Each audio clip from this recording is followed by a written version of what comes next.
असंख्य महिलांचं जे शोषण झालं आणि त्याच्यामध्ये सरकार काहीतरी प्रमुख माहिती दडपते आणि अनेकांना वाचवण्याचा प्रयत्न करते।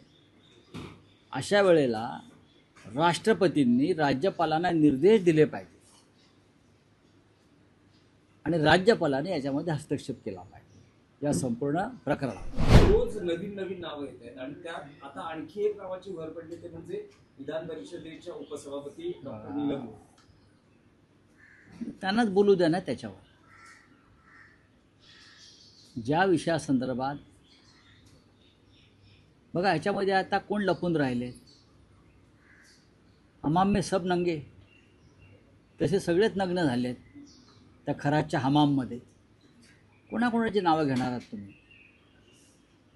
फक्त मी एवढंच म्हणेन की खरातने जी नावं घेतलेली आहेत त्यांच्याकडे कोण कोण येत होते, कोणाकोणाचे नंबर, ते पोलिसांनी किंवा SITने जाहीर करावं एवढंच मी सांगेन। कोणाची व्यक्ती या प्रकरणात मात्र महिला बालकल्याण मंत्री अजूनही बोलताना दिसत नाहीये।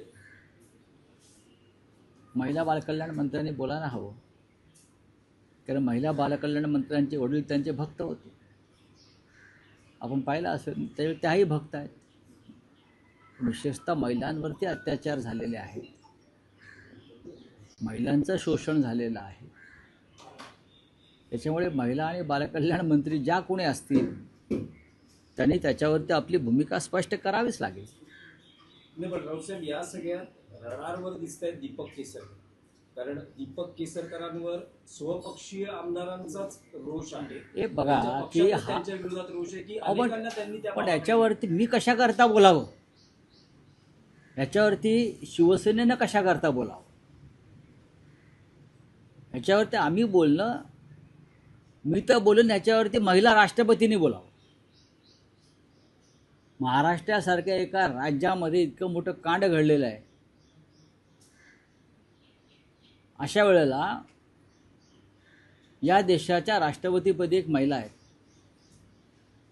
कालच राष्ट्रपती मथुरेला गेल्या आणि प्रेमानंद महाराजांचा आशीर्वाद त्यांनी घेतले। मी पाहत होतो, चांगली गोष्ट। आणि प्रेमानंद महाराजांनी त्यांचा उल्लेख आपल्या राष्ट्रपती या धर्मात्मा आहेत असं म्हणाले।